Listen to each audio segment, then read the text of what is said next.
Olá, pessoal. Nos vídeos anteriores, nós definimos valores, tipos e variáveis, definimos algumas operações matemáticas, identificamos como o interpretador Python trabalha com essas operações, fizemos os nossos primeiros programas, inclusive com entrada manual, manipulando alguns dados. Nesses programas que nós fizemos, nós utilizamos algumas dessas funções a seguir, como, por exemplo, a função print, para exibir um texto na tela, a função type, para indicar o tipo de um valor, e a função input, ou input, para o usuário inserir uma entrada manual a partir do teclado, né? Mas a gente falou em todo momento sobre essas funções, mas aí eu queria saber de você, o que que você acha que é uma função? Será que você já parou para pensar como é que uma função em Python se comporta, como é que ela é definida, coisas do tipo? Então, uma função é uma sequência de comandos que são referenciados por um nome. Então, algum programinha em Python está lá embutido, que foi definido uma função, nessa função tem um conjunto de comandos que são sempre executados quando a função é chamada. Então, uma vez definida essa função, ela pode ser chamada de qualquer parte do programa. Em qualquer momento, você pode chamar essa função. Então, aqui embaixo, nós temos, por exemplo, que toda função tem um nome, como, por exemplo, aqui, a função type, o nome dela é type. Em qualquer lugar que você chamar a palavra type, provavelmente o Python interpretador ele vai buscar aquele conjunto de comandos que diz respeito a essa função, ok? Então, a expressão que normalmente apresenta-se dentro dos parênteses de uma função é o que a gente chama de argumento, certo? E que em alguns momentos podem ser também parâmetros, quando trabalhado com algumas variáveis. Vamos ver isso mais à frente. Ao chamar uma função, a gente sempre tem que chamar a função com um número adequado de argumentos. Se você chamar, por exemplo, uma função, ela sempre precisa de um argumento, mas você não passa nenhum, a função vai dar um erro. Se você tem uma função que ela precisa de um ou de três e você passa dois parâmetros, dois argumentos para essa função, também vai dar um erro. Por exemplo, aqui nós temos a função type, que normalmente trabalha ou com um ou com três argumentos.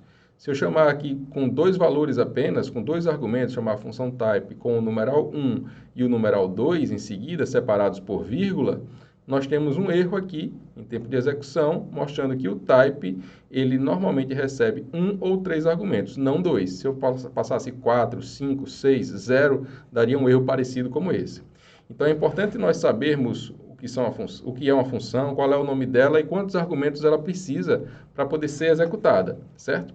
Já a função, por exemplo, de print, é uma função que normalmente você sempre tem um argumento que você sempre vai mostrar lá.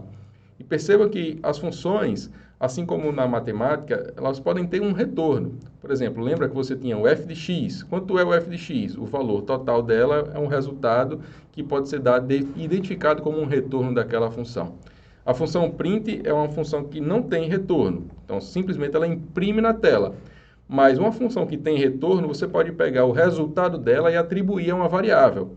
Por exemplo, a função type, eu posso colocar aqui que a função type, o resultado dela, ele vai ser atribuído na variável a, e em seguida eu posso imprimir na tela, print a, certo? Então aqui nós temos uma situação em que temos uma função de retorno. Se eu fizer assim, a recebe print o fal, provavelmente a gente não teria um resultado esperado, ou teria um erro, entendeu? Porque a função print ela não exibe retorno, ela não tem uma definição de retorno. Assim como a input. A input tem, a gente já utilizou ela várias vezes, colocando uma variável, recebe o retorno do input, que é justamente o que foi dado em entrada manual. Ok? Então, nesse contexto, existem algumas funções específicas, além das que nós já aprendemos, como o print, o type e o input, que nós precisamos aprender, que são muito úteis na criação dos nossos programas. Algumas delas se referem à conversão de tipos. E a gente também já comentou em algum momento atrás que a gente pode pegar uma string e transformar no inteiro, pegar um float e transformar no inteiro, pegar um inteiro e transformar numa string. Normalmente essas funções de retorno ela tem o próprio nome do tipo. Então aqui do tipo int, o nome da função também é int. Se eu fizer assim no Python int e passar como argumento o valor 32.33, como vocês percebem aqui tem esse ponto decimal, que tem a parte decimal do número, então isso aqui é um número float, do tipo ponto flutuante. Se eu chamar int de 32.33, essa função ela retorna o valor só inteiro desse número, que é o 32. Da mesma forma, se eu passar um texto com a string 32, que aqui não é um numeral, é uma string, porque está entre aspas, mas se eu chamar int de 32, ele transforma essa string em um valor inteiro. Na verdade, ele verifica qual é o valor inteiro se eu fosse transformar e nos retorna esse valor, ok? Agora, percebam que essa função, mesmo que você mande o número de argumentos certo, porque ela trabalha sempre com um argumento apenas, mas nem todo tipo de argumento ela consegue processar. Por exemplo, se eu botar aqui um valor de um texto que não tem numerais dentro do texto, não tem numerais dentro das aspas, não é um número apenas dentro das aspas, ela vai dar um erro, porque ela não consegue converter esse texto que está aqui, como o fal, em um número inteiro. Então, aqui nós temos, mais uma vez, um exemplo de um erro em tempo de execução que nós temos no Python, tá? Então, mais uma vez, relembrando, nós temos uma conversão de float para o int, nesse caso, uma conversão de string para o int, e aqui foi impossível converter a string ufal para um número inteiro.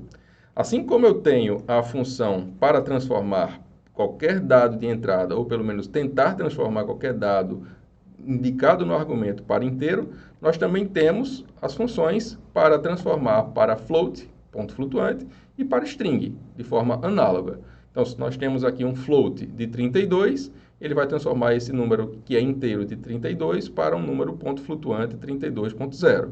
Da mesma forma, se eu colocar aqui um número, mas na verdade dentro de aspas, e percebam que no Python a gente pode usar tanto aspas simples como aspas duplas, certo?